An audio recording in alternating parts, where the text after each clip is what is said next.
Live with balanced news you can count on. This is News 4 at 4. We'll ask any gardener, including our own 5-minute gardener, to name their favorite flower fragrance, and chances are they'll tell you it's the gardenia. It has long been a favorite among southern gardeners, but there's some tricks to growing it successfully here in the desert Southwest. Our 5-minute gardener has some tips. Good afternoon, it's Debbie from Harlow Gardens. Well, one of the plants that people just love, I mean, it's really kind of a universal love of this plant, is the gardenia plant. And the reason that we love these plants is, of course, the just exquisite creamy white flowers and the fragrance, which is divine. There are certain things that are just really have a divine fragrance, and the gardenias is one of those. Growing a gardenia in our area can be somewhat challenging.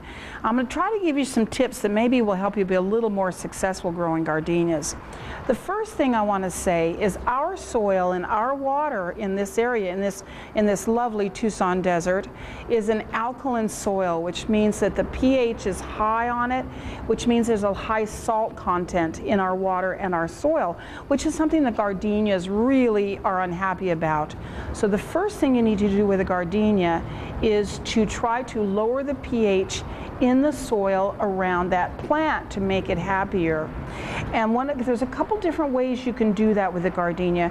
You can do that with soil sulfur by using soil sulfur in the pot or in the hole around the gardenia.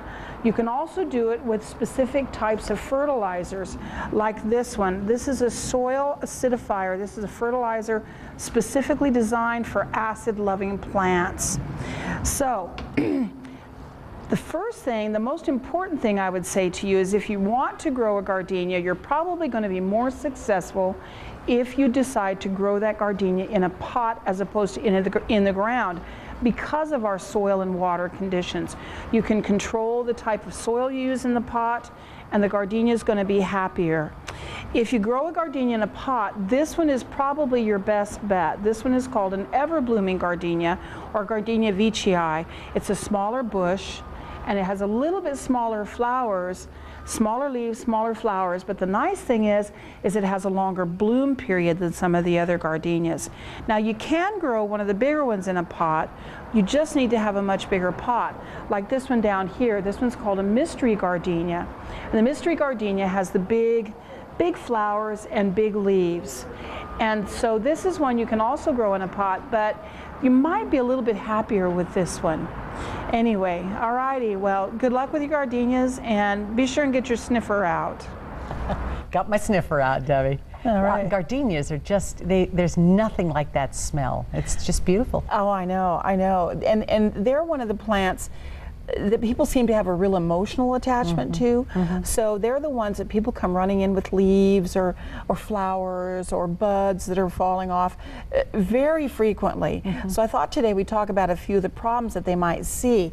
And I brought this little guy today because this is very typical for this time of the year. I don't know if you can see this on camera very well, but it's got a lot of solid yellow leaves kind of interspersed throughout the entire shrub, and that's very common for this time of the year.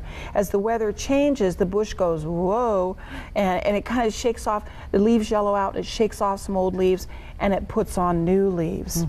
And so don't worry about that. That's not one to worry about. And one thing that you mentioned that is a good thing to mention is sometimes you'll find on the new growth, especially on gardenias, the leaf is yellow, but the veins in the leaf are green, and that's called iron chlorosis.